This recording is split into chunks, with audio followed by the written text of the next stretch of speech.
Assalamualaikum warahmatullahi wabarakatuh. Bismillahirrahmanirrahim. Innal hamdalillah nahmaduhu wa nasta'inuhu wa nastaghfiruh wa na'udzu billahi min shururi anfusina wa sayyiati a'malina. Man yahdihillahu fala mudilla lahu wa man yudlil fala hadiya lahu. Wa ashhadu an la ilaha illallah wahdahu la syarika lahu wa ashhadu anna Muhammadan abduhu wa rasuluh. Ya ayyuhalladzina amanu taqullaha haqqa tuqatih wa la tamutunna illa wa antum muslimun. Ya ayyuhan nasu taqu rabbakumul ladzi khalaqakum min nafsin wahidah wa khalaqa minha zawjaha wa batha minhuma rijalan katsiran wa nisaa'a wattaqullaha alladzi tasaaluna bihi wal arham innallaha kana 'alaikum raqiba. Ya ayyuhalladzina amanu taqullaha wa qulu qawlan sadida yuslih lakum a'malakum wa yaghfir lakum dhunubakum wa man yuti'illaha wa rasulahu faqad faza fawzan 'azima. Amma ba'd, fa inna asdaqal hadits kitabullah wa ahsanul hadi hadi Muhammadin sallallahu alaihi wa ala alihi wa sallam wa syarrul umuri muhdatsatuha wa kullu muhdatsatin bid'ah wa kulla bid'atin dhalalah wa kulla dhalalatin finnar. Alhamdulillah, kita bersyukur pada Allah Subhanahu wa taala pada hari ini Kamis pagi 29 Sya'ban 1441 Hijriah, kita dimudahkan oleh Allah Subhanahu wa taala untuk duduk bersama di dalam pelajaran akidah untuk SMP Intan Ilmu Barito Pesantren Intan Ilmu Barito Kuala Kalimantan Selatan kelas 7. Salawat dan salam semoga selalu Allah berikan kepada Nabi kita Muhammad sallallahu alaihi wa alihi wasallam, pada keluarga beliau, para sahabat serta orang-orang yang mengikuti beliau sampai hari kiamat kelak. Dengan nama-nama Allah yang husna dan sifat-sifatnya yang ulia, kita berdoa, Allahumma inna nas'aluka ilman nafi'an wa rizqan tayyiban wa amalan mutaqabbala. Allahumma inna na'udzubika min munkaratil akhlaq wal a'mal wal ahwa wal adwa. Allahumma inna na'udzubika min jahdil bala wa darakis syaqa wa su'il qada wa syamatatil a'da. Allahumma inna nas'aluka al-'afiyah fid dunya wal akhirah. Allahumma inna nas'aluka al-'afwa wal 'afiyah fi dinina wa dunyana wa ahlina wa malina. Allahumma astur awratina wa amin rawatina wahfadna min bayni aydina wa min khalfina wa an aymanina wa an syama'ilina wa min fawqina wa na'udzu bi'azamatika an nughtala min tahtina. Allahumma amin. Ahibati tullab, hafizakumullah, para santri-santriku sekalian yang saya cintai karena Allah, semoga Allah Subhanahu wa taala selalu menjaga kita.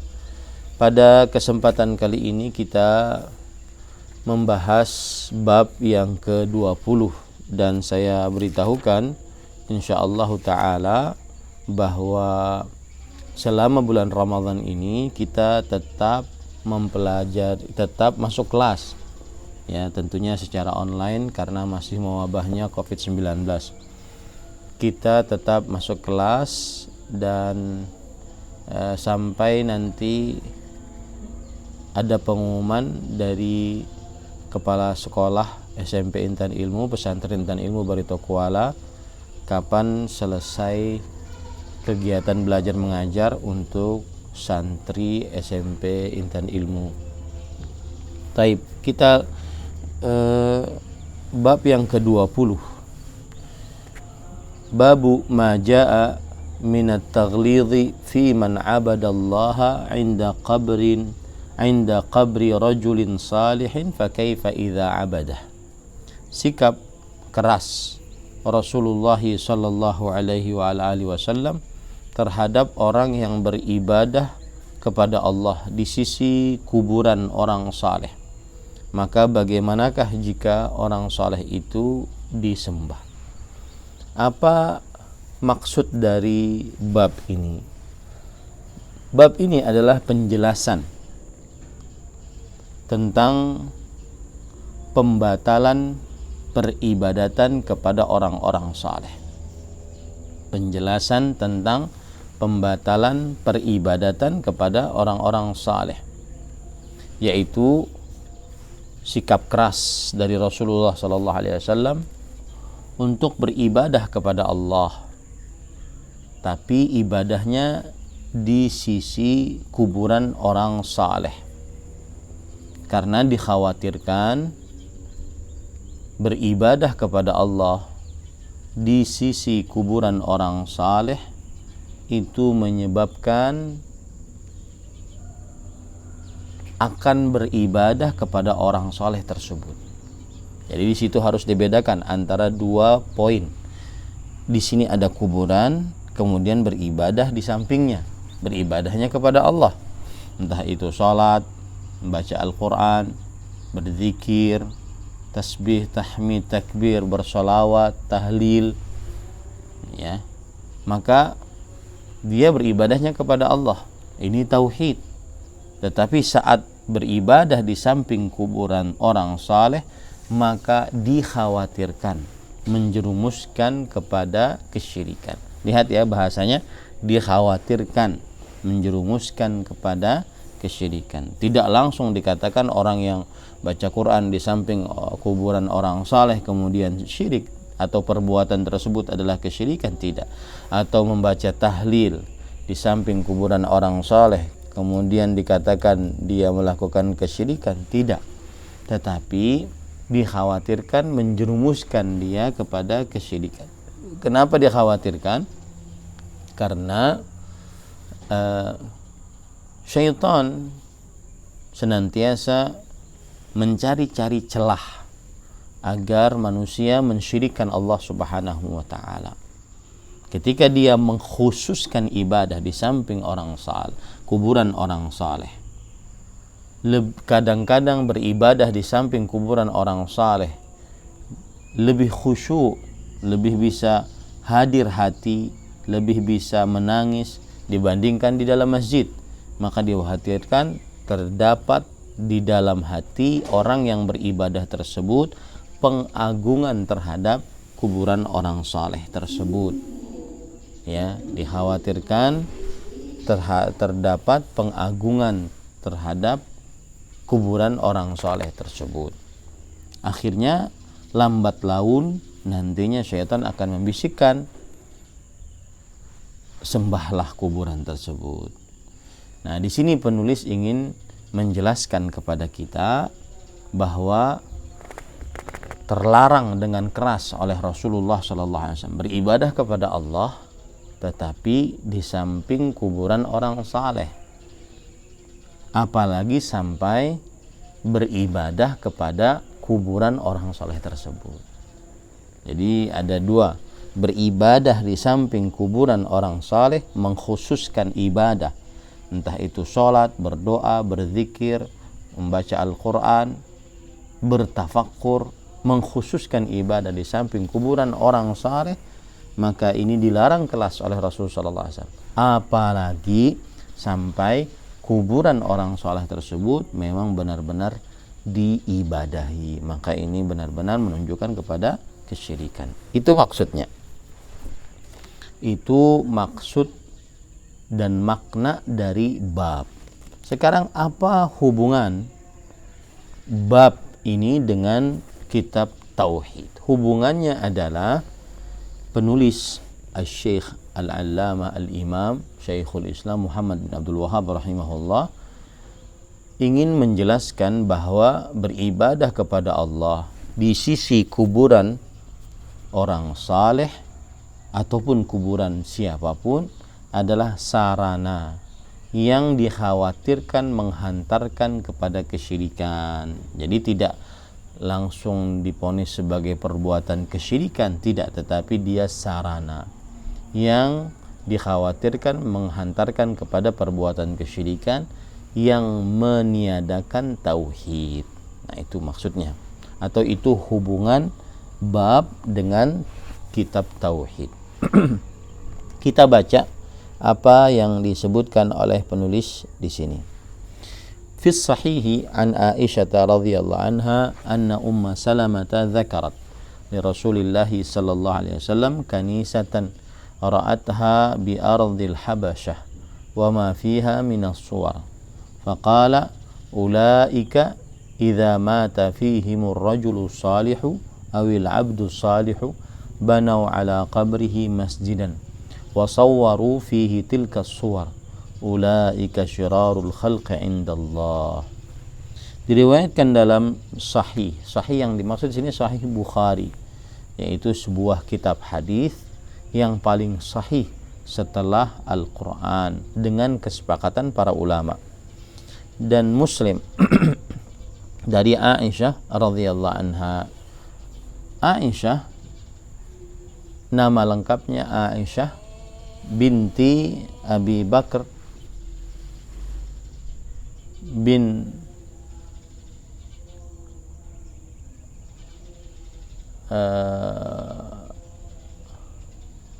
Abi Bakar bin Abi Quhafah, ya, Al-Qurashi. Aisyah istri Nabi Muhammad SAW, ibundanya orang beriman. Nama lengkapnya Aisyah binti Abi Bakar bin Abi Quhafah Al-Qurashi. Dan beliau adalah wanita yang paling dicintai oleh Rasulullah sallallahu alaihi wasallam sepeninggalnya Khadijah radhiyallahu anha wa ardhaha. Dan beliau adalah wanita yang dinikahi oleh Nabi Muhammad sallallahu alaihi wasallam saat berumur 6 tahun. Lalu setelah baligh umur 9 tahun digauli oleh Rasulullah sallallahu alaihi wasallam. Imam Az-Zahabi rahimahullah mengatakan Aisyah afqahu nisa'il ummati 'alal itlaq. Aisyah adalah wanita yang paling berilmu agama dibandingkan seluruh wanita secara mutlak. Aisyah radhiyallahu anha wa ardhaha. Aisyah, dari Aisyah radhiyallahu anha bahwa Ummu Salamah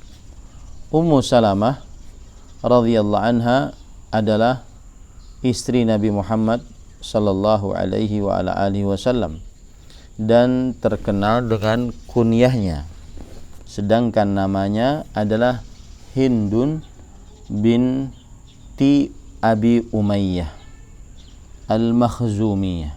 Hindun binti Abi Umayyah bin Al-Mughirah bin Abdullah bin Umar bin Makhzum.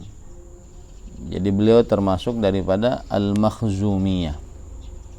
Dan beliau termasuk dari As-Sabiqun Al-Awwalun, wanita yang masuk dalam agama Islam pertama-tama.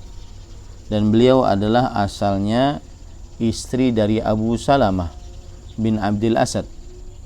Lalu setelah itu berhijrah bersama Abu Salamah ke negeri Habasyah, hijrah yang pertama. Lalu melahirkan dari Abu Salamah 4 anak laki-laki. Lalu setelah itu beliau berhijrah ke kota Madinah bersama suaminya. Kemudian setelah itu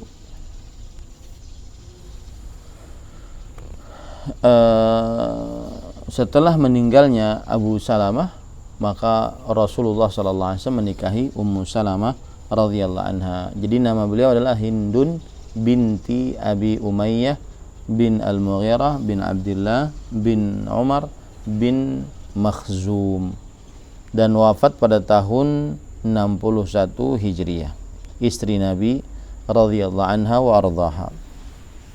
Menceritakan kepada Rasulullah SAW tentang gereja dan rupaka. Maksudnya gereja di sini adalah tempat ibadahnya kaum Nasrani dengan rupaka. Maksudnya dengan rupaka adalah dengan gambar-gambar ataupun patung-patung yang ada di dalam gereja tersebut, yang ada di dalamnya, yang dilihat di negeri Habasyah. Habasyah adalah dulu nama lain dari negeri Ethiopia.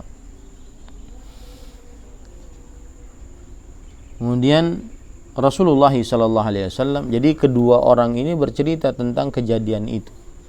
Kami di negeri Habasyah melihat gereja, di dalamnya terdapat patung orang-orang saleh. Ya, patung manusia, makhluk-makhluk hidup. Bagaimana itu wahai Rasulullah? Maka Rasulullah SAW menjelaskan, mereka itu, yaitu yang orang-orang di situ, apabila ada orang yang saleh atau seorang hamba yang saleh meninggal, mereka bangun di atas kuburannya sebuah tempat ibadah dan membuat di dalam tempat itu rupaka-rupaka, yaitu patung-patung makhluk hidup. Mereka itulah sejelek-jelek makhluk di hadapan Allah. Fahaulai jama'u baina fitnatain, fitnatil kuburi wa fitnatit tamathil.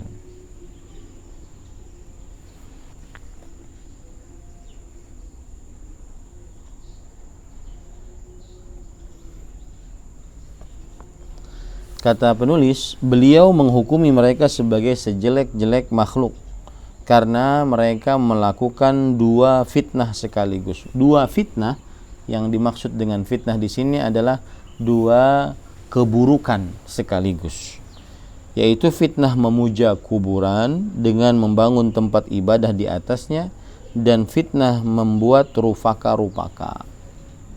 Ya, fitnah sekali lagi di sinilah keburukan, yaitu keburukan memuja kuburan dengan membangun ibadah, tempat ibadah di atasnya. Jadi misalkan ini ada kuburan, lalu dibangun di atas kuburan tersebut tempat ibadah.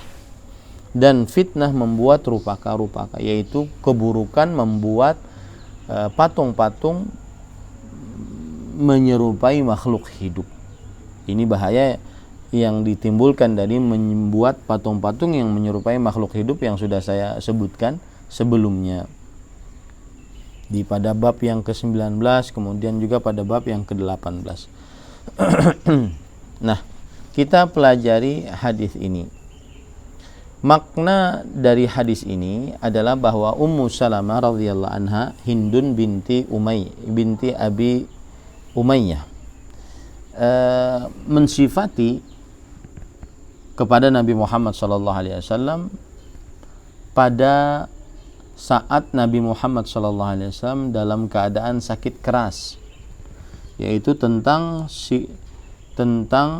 tempat ibadahnya kaum Nasrani yang di dalamnya terdapat gambar-gambar patung-patung makhluk hidup. Maka Nabi Muhammad SAW menjelaskan kenapa mereka membuat patung-patung makhluk hidup tersebut dan diletakkan di dalam gereja-gereja mereka. Sebabnya adalah karena mereka terlalu berlebih-lebihan dalam mengagungkan orang-orang saleh. Ini yang menyebabkan mereka akhirnya membangun kuburan sebagai tempat ibadah. Kemudian meletakkan patung-patung di tempat tersebut. Dan kemudian Rasulullah SAW menjelaskan bahwasanya perbuatan tersebut adalah perbuatan yang buruk dan mereka dicap sebagai manusia yang paling buruk. Kenapa? Karena mereka mengumpulkan dua keburukan. Yang pertama, keburukan memuja kuburan. Yang kedua, meletakkan patung-patung makhluk hidup. Dua-duanya tercela. Dua-duanya adalah perbuatan yang buruk. Dua-duanya tercela dan dua-duanya adalah perbuatan yang buruk. Itu makna dari hadis ini. Adapun hubungan hadis ini dengan bab, di dalam hadis ini terdapat petunjuk yang jelas tentang larangan beribadah kepada Allah di sisi kuburan orang-orang saleh dan menjadikan sisi kuburan orang-orang soleh tersebut sebagai masjid, yaitu sholat, baca Quran, berzikir, mengkhususkan ibadah di sana, itu terlarang. Kenapa? Karena ini menyerupakan diri dengan perbuatan orang-orang Nasrani, dan perbuatan orang-orang Nasrani dalam hal ini adalah perbuatan makhluk yang paling buruk, karena mereka mengumpulkan dua hal. Yang pertama, memuja-muji kuburan orang soleh terlalu berlebihan. Yang kedua, membuat gambar-gambar, patung-patung menyerupai makhluk hidup orang-orang soleh mereka. Itu hubungan hadis dengan bab. Taib. Apa faidah dari hadis ini? Faedah dari hadis ini adalah bahwa boleh menceritakan keburukan orang-orang kafir agar kaum muslimin tidak melakukannya. Boleh menceritakan keburukan orang-orang kafir agar kaum muslimin tidak menceritakannya. Maka sekali lagi saya ingatkan kepada ahibbati thullab, para santri-santriku sekalian yang saya cintai karena Allah, semoga Allah Subhanahu wa taala selalu menjaga kita, bahwa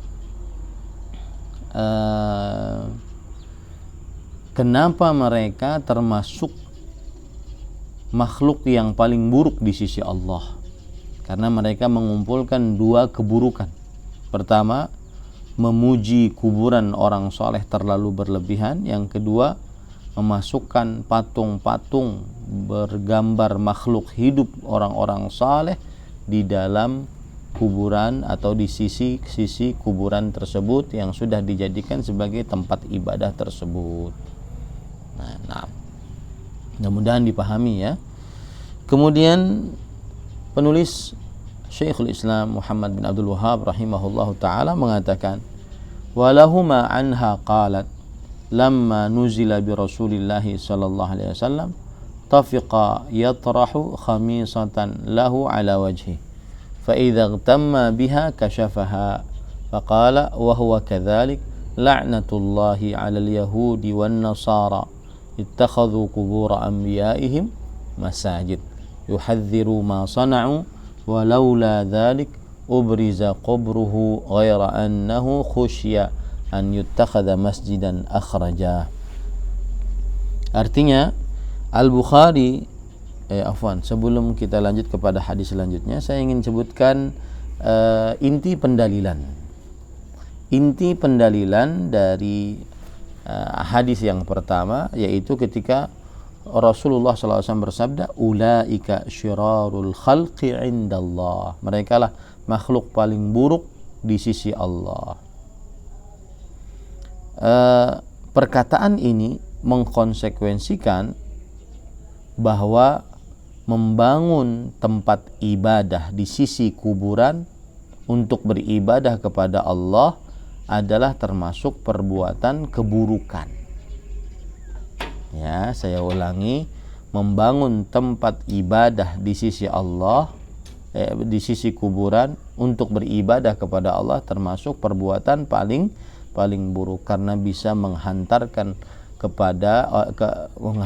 seseorang kepada pengagungan terhadap kuburan dan orang yang dikubur tersebut dan melampaui batas akan hal itu. Akhirnya lambat laun menyembah orang yang dikubur tersebut atau menyembah kuburan tersebut.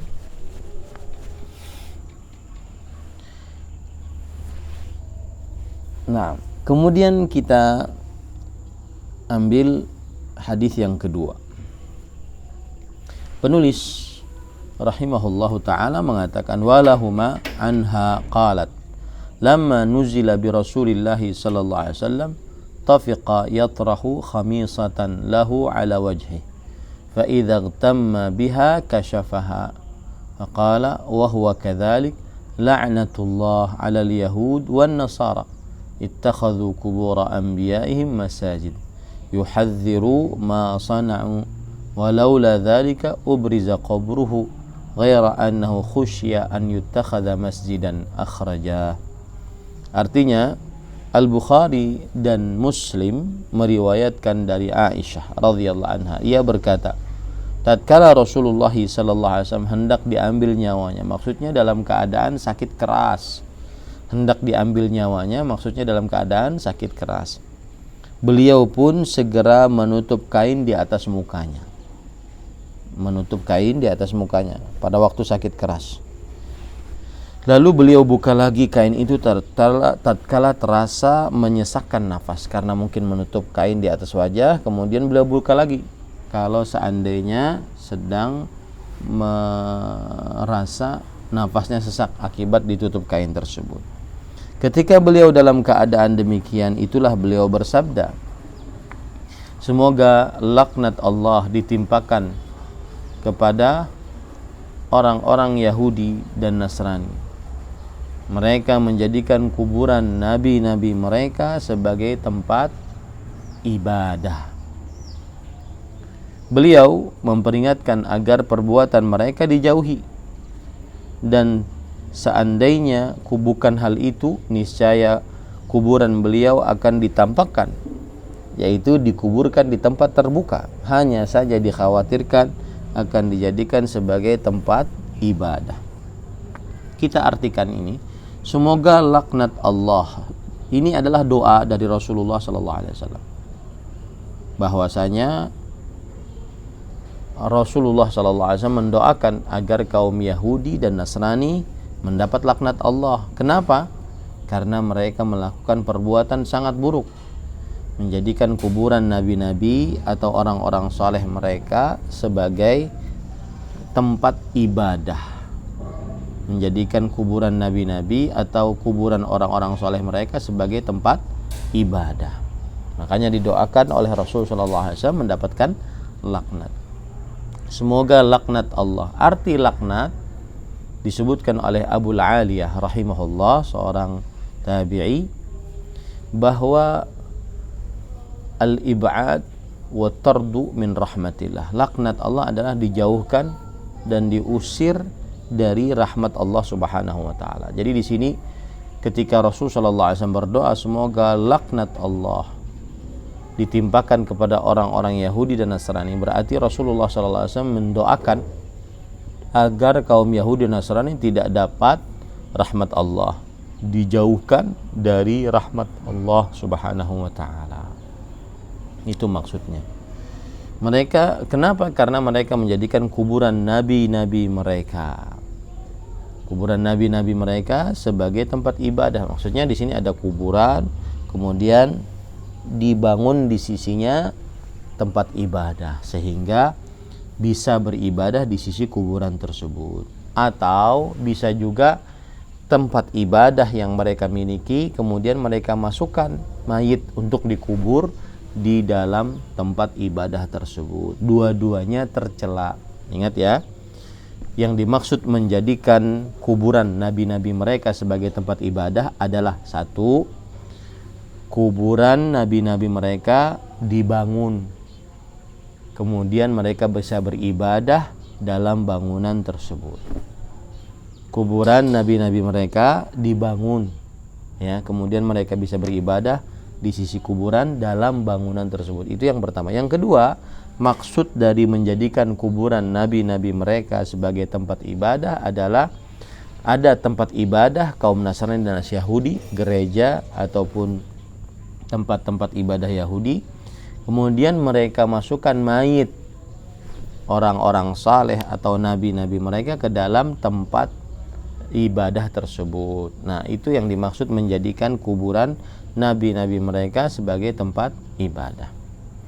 Kemudian setelah itu Aisyah radhiyallahu anha berkata, beliau, yaitu Nabi Muhammad sallallahu alaihi wasallam. Ini perkataan Aisyah. Beliau memperingatkan agar perbuatan mereka dijauhi. Ya, agar perbuatan mereka tersebut dijauhi. Maksudnya jangan mencontoh perbuatan kaum Yahudi dan Nasrani yang menjadikan kuburan nabi-nabi mereka sebagai tempat ibadah. Kemudian, dan seandainya bukan karena hal itu, artinya begini. Nabi Muhammad SAW mengucapkan itu saat beliau sakit keras. Ini merupakan peringatan keras dari beliau kepada umat beliau, agar nanti kalau seandainya beliau meninggal jangan dilakukan seperti itu. Ya, seandainya bukan karena hal itu, niscaya kuburan beliau akan ditampakkan, yaitu dikuburkan di tempat terbuka. Ya, ini salah satu hikmah. Kenapa Rasulullah SAW bersabda, Innal anbiya yudfanuna haitsu matu. Sesungguhnya para nabi dikuburkan di mana mereka meninggal. Dikuburkan di mana mereka meninggal. Dan Nabi Muhammad SAW dikuburkan di kamarnya Aisyah radhiyallahu anha karena beliau meninggal di situ. Hanya saja dikhawatirkan akan dijadikan sebagai tempat ibadah. Artinya kalau seandainya bukan kekhawatiran ini, maka niscaya kuburan Nabi Muhammad SAW seperti kuburan orang-orang yang lainnya, yaitu terlihat, tetapi dikhawatirkan nanti dijadikan sebagai tempat ibadah di sisi kuburannya, sebagaimana terjadi di kuburan-kuburan orang-orang yang dianggap saleh lainnya di dunia ini. Nah, sekarang hadis ini tentunya diriwayatkan oleh Imam Bukhari dan Imam Muslim. Nah, apa makna hadis ini? Kalau tadi saya menjelaskan maksudnya, makna hadis ini adalah Nabi Muhammad SAW sangat gigih dari beliau untuk menjaga tauhid dan menjauhkan umat dari apa saja yang umat-umat terdahulu yang menyimpang terperosok ke dalamnya, yaitu berupa pengagungan terhadap kuburan para nabi alaihi wassalatu wassalam. Sampai akhirnya pengagungan tersebut menyebabkan ataupun menjadi salah satu sarana kepada kesyirikan. Ya. Dan ini beliau lakukan saat dalam keadaan mau meninggal. Saat dalam keadaan sakit keras, beliau memperingatkan umatnya untuk tidak melakukan sikap terlalu berlebihan kelak pada kuburannya, yang dijadikan akhirnya sebagai masjid, tempat untuk beribadah, disolati di sisi kuburannya, sebagaimana yang dilakukan oleh kaum Yahudi dan Nasrani yang mereka lakukan kepada kuburan nabi-nabi mereka.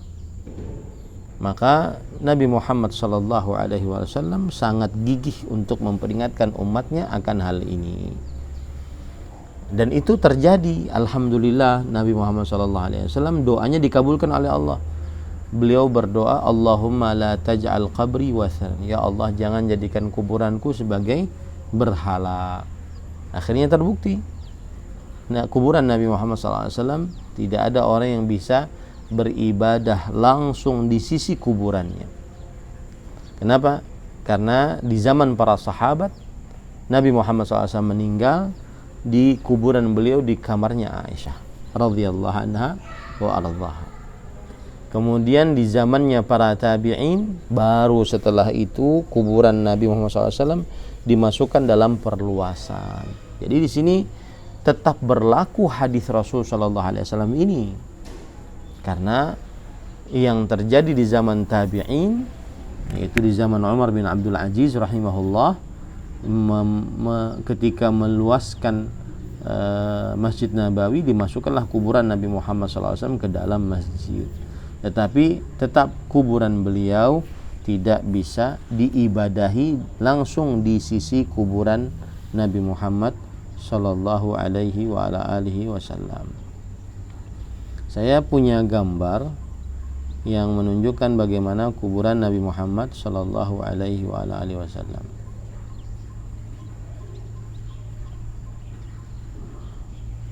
Lihat ya, ini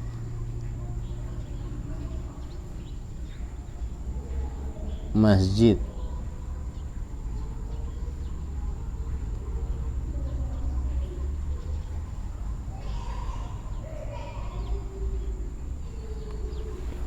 Ini dia. Ini kiblat. Ya, ini kiblat. Ini adalah kuburan Nabi Muhammad SAW. Ini raudhah. Lihat, ini kuburan Nabi, kuburan Abu Bakar, kuburan Umar. Kuburan Nabi Muhammad SAW tersebut, ya, di sisinya langsung di garis seperti ini. Kemudian setelah itu ada lagi bangunan yang menutupi kuburan Nabi Muhammad SAW, bentuknya seperti ini. Kemudian setelah itu baru diberikan penutup lagi. Jadi memang benar-benar kuburan Nabi Muhammad SAW seperti yang Rasulullah SAW berdoa dikabulkan oleh Allah, bahwa tidak akan disembah, ya, tidak akan disembah. Jadi dikabulkan oleh Allah Subhanahu wa taala. Ya, meskipun sekarang tetap keberadaannya di dalam masjid, tetapi tidak bisa orang di sisi kuburannya langsung untuk mengkhususkan ibadah, entah itu berdoa, berzikir, membaca Al-Quran atau yang semisalnya. Nah, itu adalah makna hadis. Sedangkan hubungan hadis dengan bab, di dalamnya terdapat larangan untuk beribadah kepada Allah di sisi kuburan-kuburan dan menjadikan kuburan tersebut sebagai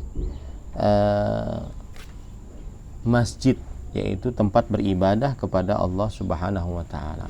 Kenapa? Karena itu bisa menghantarkan kepada kesyirikan. Itu hubungan hadis dengan bab.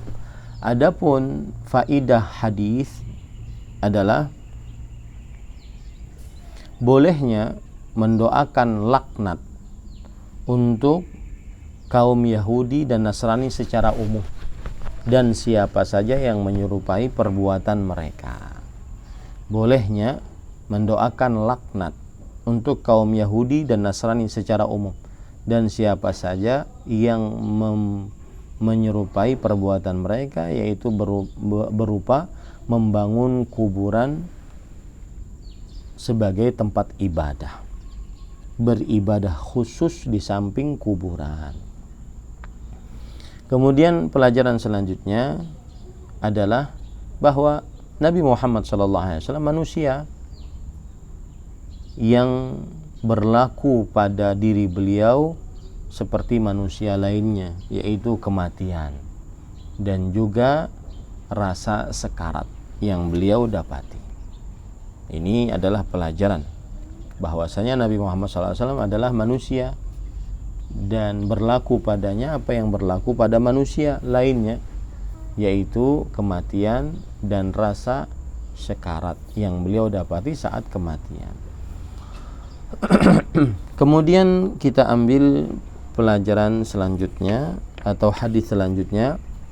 Wali Muslimin an Jundub ibni Abdillah qala sami'tu an-nabiy sallallahu alaihi wasallam qabla an yamuta bi khams wa huwa yaqul inni abra'u ila Allah an yakuna li minkum khalil fa inna Allah qad ittakhadhani khalilan kama ittakhadha Ibrahim khalilan walau kuntu muttakhidhan min ummati khalilan lattakhadtu Aba Bakrin khalilan ala wa inna man kana qablakum kanu yattakhidhuna qubur anbiya'ihim masajid ala fala tattakhidhul qubur masajid fa inni anhaakum an dhalik.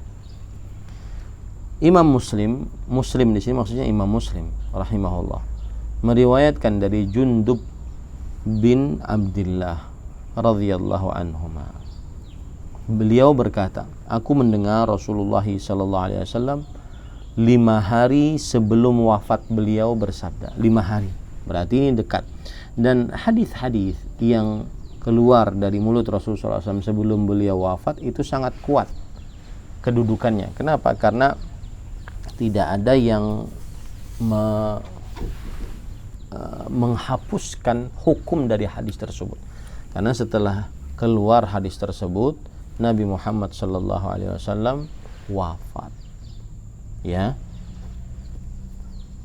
Nabi Muhammad sallallahu alaihi wasallam 5 hari sebelum wafat beliau bersabda, Sesungguhnya aku berlepas diri dan mengadu kepada Allah bahwa aku mempunyai seorang kekasih yang mulia. Khalil itu artinya kekasih yang sangat terdekat, lebih daripada Habib. Habib adalah orang yang dicintai. Khalil, ya, orang yang sangat-sangat dicintai. Maka di sini terjemahkan kekasih mulia dari antara kalian, karena sesungguhnya Allah telah menjadikanku sebagai Khalil, sebagaimana telah menjadikan Ibrahim sebagai Khalil. Niscaya aku menjadikan, seandainya aku menjadikan seorang Khalil di antara umatku, niscaya aku akan menjadikan Abu Bakar sebagai Khalil. Maksudnya di sini begini, sesungguhnya aku berlepas diri. Maksudnya aku tidak melakukan ini. Aku berlepas diri bahwa aku menjadikan seseorang sebagai kekasih terdekatku, ya, sebagai kekasih terdekatku. Kenapa demikian?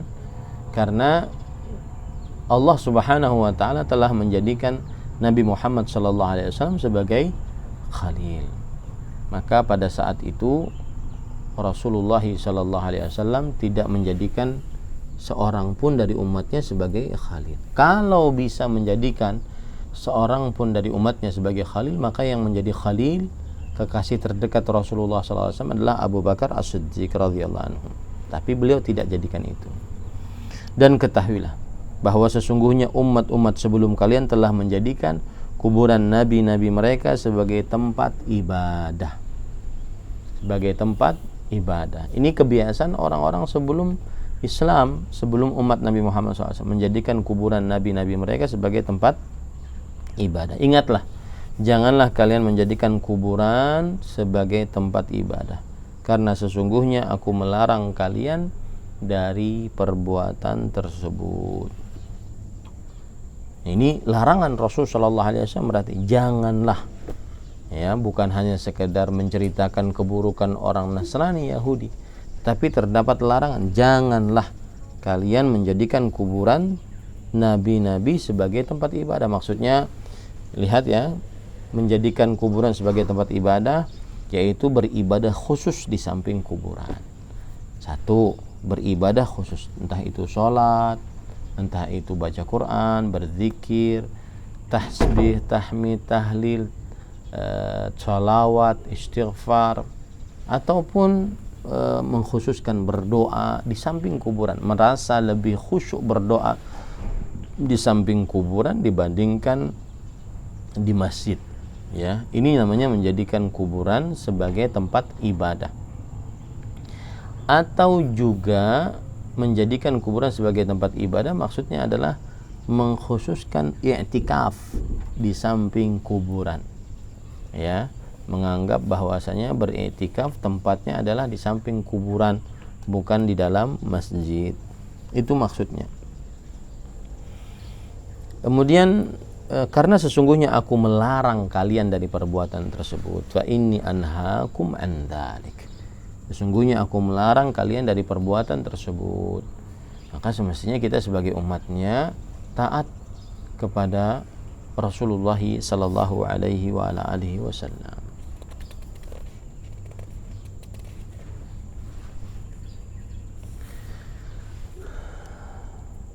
Nah, kemudian kita baca perkataan penulis, faqad naha anhu wa huwa fi akhir hayati. Rasul sallallahu alaihi wasallam menjelang akhir hayatnya, sebagaimana dalam hadis Jundub, telah melarang umatnya untuk menjadikan kuburan sebagai tempat ibadah. Ini menunjukkan bahwa karena larangan sebelum meninggal itu penting, seperti wasiat sebelum meninggal. Kalau seandainya tidak penting, niscaya Rasulullah SAW tidak akan pernah melarang, dan melarangnya sebelum meninggal lagi. Ini menunjukkan pentingnya, dan ini menunjukkan umat Nabi Muhammad SAW harus taat, ya, untuk menjauhi menjadikan kuburan sebagai tempat ibadah. Tsumma innahu la'ana wa huwa fi siyaqi wa man fa'alah. Kemudian tatkala nyawanya hendak diambil, sebagaimana dalam hadis Aisyah, beliau melaknat orang-orang yang melakukan perbuatan itu. wassalatu indaha min dzalik wa illam yubna masjid. Salat di sekitar kuburan termasuk pula dalam pengertian menjadikan kuburan sebagai tempat ibadah. Dan ini adalah makna dari kata-kata Aisyah, dikhawatirkan akan dijadikan sebagai tempat ibadah, ya. Nah, salat di samping kuburan, di sini harus ada penjelasan. Kalau ada orang melakukan salat jenazah setelah jenazah dikubur karena dia belum sempat, akhirnya dia melakukan salat jenazah di samping kuburannya setelah jenazah tersebut dikubur, maka ini boleh dilakukan oleh Rasul sallallahu alaihi wasallam, dan ini tidak menjadikan kuburan sebagai tempat ibadah, bukan. Tetapi yang dimaksud adalah mengerjakan sholat yang ada rukuknya, sujudnya di samping kuburan. Maka ini diharamkan dalam agama Islam karena bisa menghantarkan kepada kesyirikan. Meskipun kuburan tersebut belum dibangun, ya, sebagai masjid. Ya, misalkan ini kuburan biasa, dia sholat di sampingnya, dia mengkhususkan sholat di sampingnya, dia mengkhususkan ibadah di sampingnya. Nah, ini yang termasuk dilarang. Kemudian penulis mengatakan wa huwa ma'na qauliha khusyya an yuttakhadha masjidan. Dan inilah makna dari kata-kata Aisyah, dikhawatirkan akan dijadikan sebagai tempat ibadah. Fa innas sahabata lam yakunu liyabnu haula qabrihi masjidan. Karena para sahabat, lihat ya, para sahabat belum pernah membangun masjid tempat ibadah di sekitar kuburan beliau. Jadi di zaman para sahabat, terakhir sahabat yang meninggal di kota Madinah Abu Tufail. Pada waktu itu meninggalnya pada tahun 70-an Hijriah. Sahabat terakhir meninggal di kota Madinah. Kuburan Nabi Muhammad SAW tidak dibangun sebagai tempat ibadah.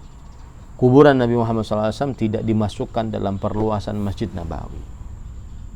Ya. Karena para sahabat belum pernah membangun masjid atau tempat ibadah di sekitar kuburan beliau. Padahal setiap masjid, setiap tempat yang dimaksudkan untuk melakukan sholat, wa kullu mawdhi'in yusalla fihi yusamma masjidan. Padahal setiap tempat yang dimasukkan untuk melakukan sholat di sana itu berarti sudah dijadikan sebagai masjid. Kama qala sallallahu alaihi wasallam, ju'ilat liyal ardu masjidan wa tahuran. Sebagaimana yang telah disabdakan oleh Rasulullah SAW, telah dijadikan bumi ini untukku sebagai masjid dan alat untuk bersuci. Hadis riwayat Al-Bukhari dan Muslim. Maksudnya adalah bahwa apabila ada orang mengerjakan sholat di samping kuburan, berarti dia sudah menjadikan sisi kuburan tersebut sebagai masjid, meskipun tidak ada bangunannya. Jadi misalkan di sini ada kuburan, kemudian ada orang disolat di sisinya, mana ada yang ada rukuknya, yang ada sujudnya, ya. Kemudian berarti orang ini secara tidak langsung sudah menjadikan kuburan sebagai tempat ibadah, meskipun tidak ada bangunan masjidnya. Itu maksud perkataan beliau. Nah, taib. Sekarang kita masuk kepada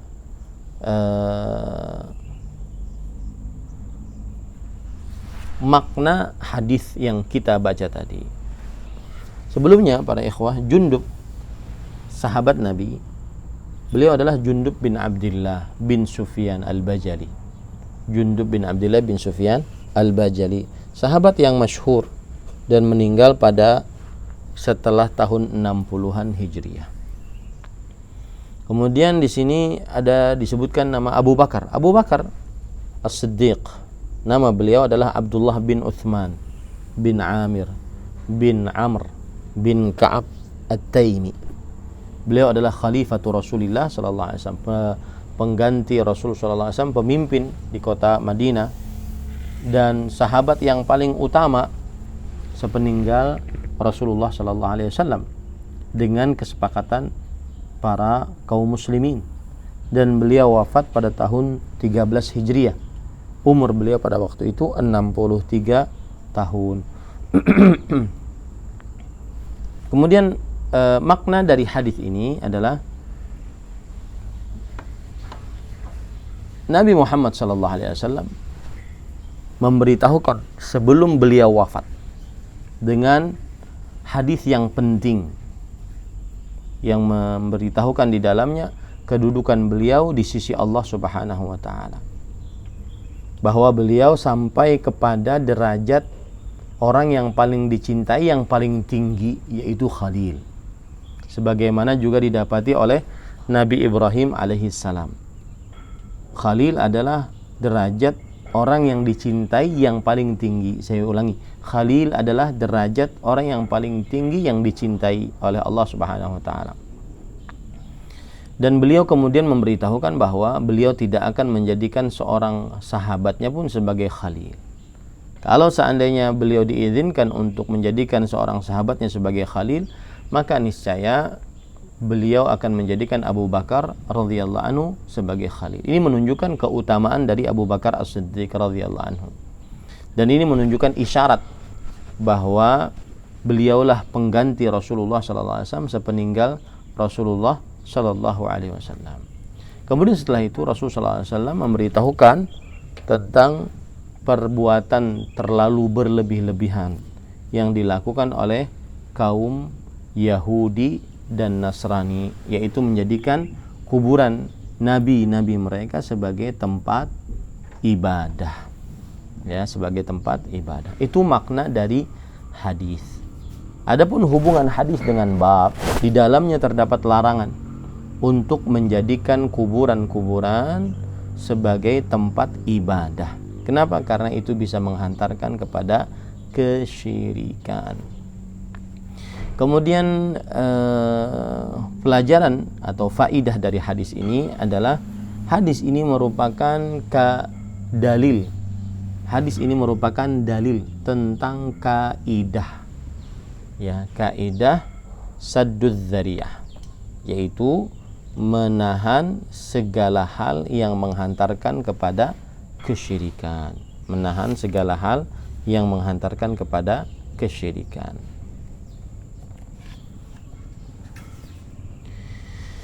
Kemudian ahibati tulab hafizakumullah, santri-santriku yang sekalian yang saya cintai karena Allah Subhanahu wa taala, pelajaran selanjutnya yang bisa kita ambil dari hadis ini juga adalah tetapnya sifat mahabbah bagi Allah Subhanahu wa taala. Tetapnya sifat mahabbah, rasa cinta bagi Allah, bahwa Allah mencintai hambanya, Allah mencintai orang-orang saleh, Allah mencintai orang-orang yang bertawakal, Allah mencintai. Tetapnya rasa mahabbah atau sifat mahabbah bagi Allah Subhanahu wa taala. Nah, adapun inti pendalilan dari hadis ini adalah yaitu Rasulullah sallallahu alaihi wa ala alihi wasallam bersabda, ala wa inna man kana qablakum kanu yattakhiduna qubura anbiya'ihim masajid ala fala tattakhidul qubura masajid. Inti pendalilannya adalah fala tattakhidul qubura masajid, maka janganlah kalian menjadikan kuburan-kuburan sebagai masjid. Di situ terdapat la nahiyah, yaitu la tattakhidhu, janganlah kalian menjadikan kuburan-kuburan sebagai masjid. Nah, ini larangan menjadikan kuburan sebagai masjid, dan asal hukum larangan menunjukkan kepada keharaman. Ditambah lagi fa inni anhaakum an dzalik, tambah lagi penekanan larangannya, sesungguhnya aku melarang kalian untuk melakukan hal tersebut. Ini. Baik. Sekarang dalil yang keempat yang dibawakan oleh penulis pada kesempatan kali ini. Wali Ahmad bi sanadin jayyid an Ibni Mas'ud radhiyallahu anhu marfu'an. Inna min syirarin nas man tudrikuhumus sa'ah wa hum ahya walladzina yattakhiduna al-qubura masajid. Rawahu Abu Hatim fi sahih. Dan Imam Ahmad Ibn Hanbal rahimahullah mempunyai kitab Musnad, meriwayatkan hadis marfu. Hadis marfu artinya hadis yang diangkat sampai kepada Rasulullah SAW. Maksudnya sanadnya diangkat sampai kepada Rasulullah SAW. Maksudnya sanadnya nyambung sampai kepada Rasulullah SAW dengan sanad yang jayyid. Jayyid artinya adalah bagus. Dari Ibnu Mas'ud, Abdullah bin Mas'ud bin Hudzail Al-Qurashi. Beliau sahabat Rasulullah SAW. Abdullah bin Mas'ud bin Ghafil Al-Hudhali maksud saya. Beliau adalah sahabat Rasulullah SAW, termasuk sahabat yang awal-awal masuk dalam agama Islam. Kemudian beliau ahli tafsir. Kemudian beliau sahabat Nabi yang sangat gigih mempertahankan sunnah Nabi Muhammad sallallahu alaihi wasallam. Dan seluruh sahabat Nabi radhiyallahu anhum sangat gigih mempertahankan sunnah Rasul sallallahu alaihi wasallam. Baik. Kemudian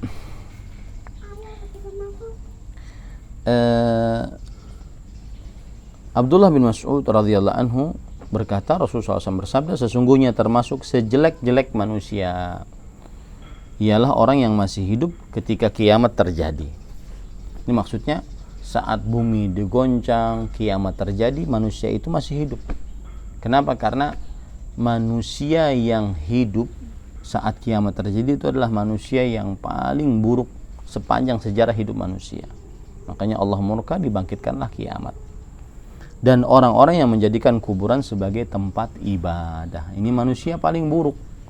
Menjadikan kuburan sebagai tempat ibadah, saya ulangi lagi, yang dimaksud menjadikan kuburan sebagai tempat ibadah, satu, mengkhususkan ibadah di sisi kuburan, meskipun kuburannya tidak dibangun sebagai masjid. Mengkhususkan ibadah, sholat, baca Quran, berzikir, berdoa, bertafakur di sisi kuburan, meskipun kuburannya tidak dibangun masjid. Ya, ini salah satu makna dari menjadikan kuburan sebagai tempat ibadah. Hadis ini diriwayatkan pula dalam Sahih Abu Hatim. Nah, makna hadis ini, Nabi Muhammad sallallahu alaihi wasallam mengabarkan bahwa manusia yang paling buruk adalah manusia yang hidup saat dibangkitkan kiamat. Dan termasuk juga manusia yang paling buruk adalah manusia yang beribadah, mengkhususkan ibadah di sisi kuburan, seperti kuburan orang-orang saleh. Taib, itu makna dari hadis. Sedangkan hubungan hadis dengan bab adalah di dalam hadis ini terdapat peringatan keras dari Rasulullah SAW untuk menjadikan kuburan sebagai masjid, sholat di sampingnya, beribadah di sisinya, mengkhususkan baca Quran, mengkhususkan berdoa, mengkhususkan berzikir di sisinya, ya, meskipun beribadahnya kepada Allah Subhanahu wa taala. Kenapa? Karena li'annahu dzari'atun ila syirk, karena dia menghantarkan kepada kesyirikan. Taib, faidah dari hadis ini adalah bahwa hari kiamat akan dibangkitkan terhadap manusia-manusia paling buruk sepanjang sejarah hidup manusia. Ya.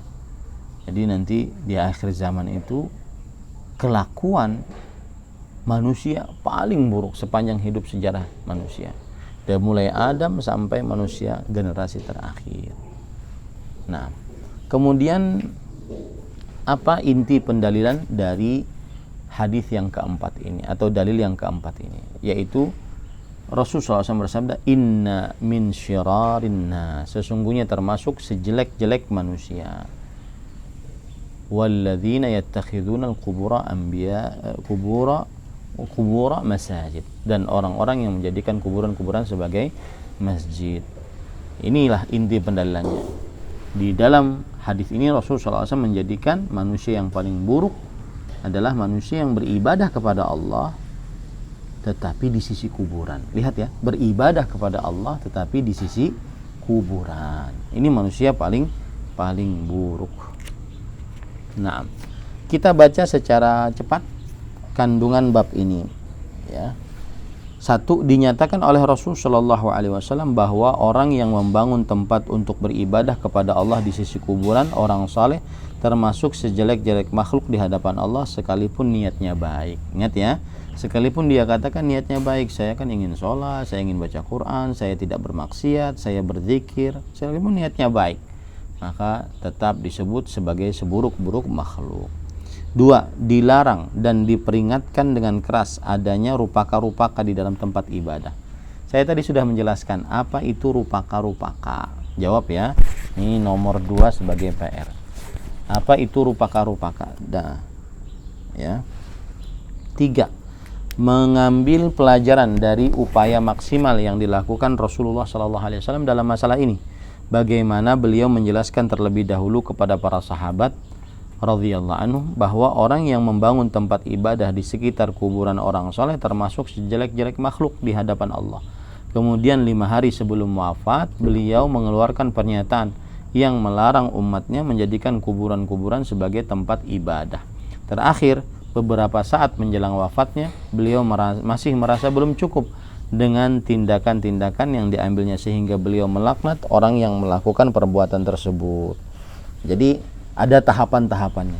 Asalnya beliau menjelaskan itu adalah perbuatan orang-orang buruk, kemudian setelah itu beliau melarang, kemudian setelah itu beliau mendoakan laknat orang yang melakukan perbuatan menjadikan kuburan sebagai tempat ibadah. Baik.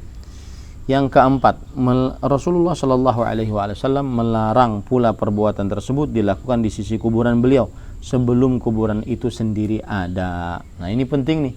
Ya, semestinya umat Nabi Muhammad SAW taat kepada beliau. Ya, umat Nabi Muhammad SAW taat kepada beliau, tidak beribadah di sisi kuburan beliau secara langsung. Alhamdulillah itu tidak terjadi karena di sisi kuburan tidak ada yang langsung bisa beribadah kepada Allah Subhanahu wa taala di sisi kuburan langsung. Misalkan ini kuburan beliau, sisinya langsung tidak.